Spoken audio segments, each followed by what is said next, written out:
Hello guys and welcome back to Best Car Picks. The new Mitsubishi Destinator is roughly the size of the Outlander and, like the popular mid-sizer, offers 3 rows of seating.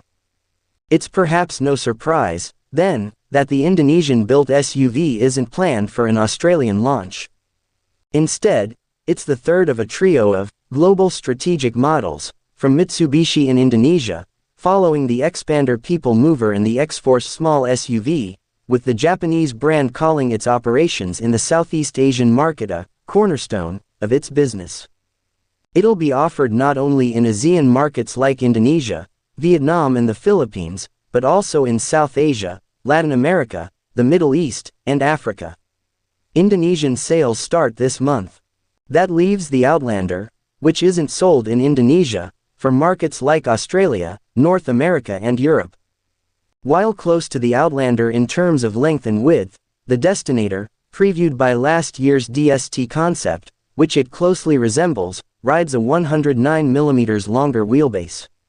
A 7-seat configuration is standard. The only engine is a turbocharged 1.5-liter 4-cylinder petrol engine producing 120 kilowatts of power and 250 Nm of torque, with drive sent to the front wheels only via a continuously variable automatic transmission (CVT). The Destinator rides on McPherson strut front suspension, with a torsion beam at the rear. It has more ground clearance than the Outlander, and greater approach, rampover and departure angles. Mitsubishi notes ground clearance expands to 244mm without the Destinator's undercover. The extra ground clearance over an Outlander is intended to make this not only easier to drive on rough roads, but also through heavy rain.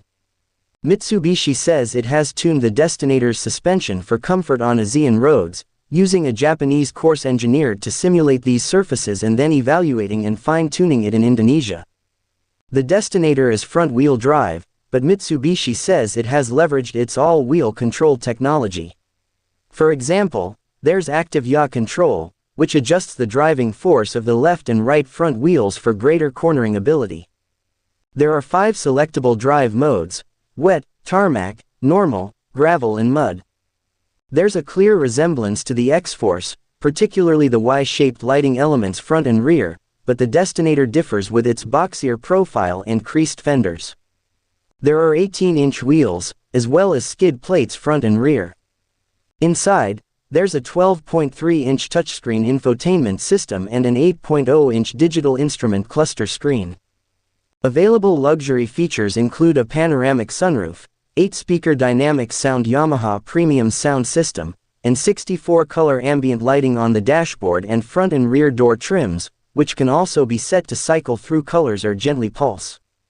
According to Mitsubishi, U-turns are common in ASEAN markets, so it has fitted a steering wheel with an easy-to-grip shape which, combined with a responsive gear ratio, aids maneuverability.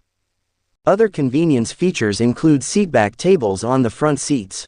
The second row splits 40 hours 20 minutes and 40 seconds and the third row 50/50, with both folding flat, and Mitsubishi promises that even with the third row up there's room for 4-gallon-sized water bottles. Hope you enjoyed the video. Do subscribe for more such interesting content. Thank you for watching my video.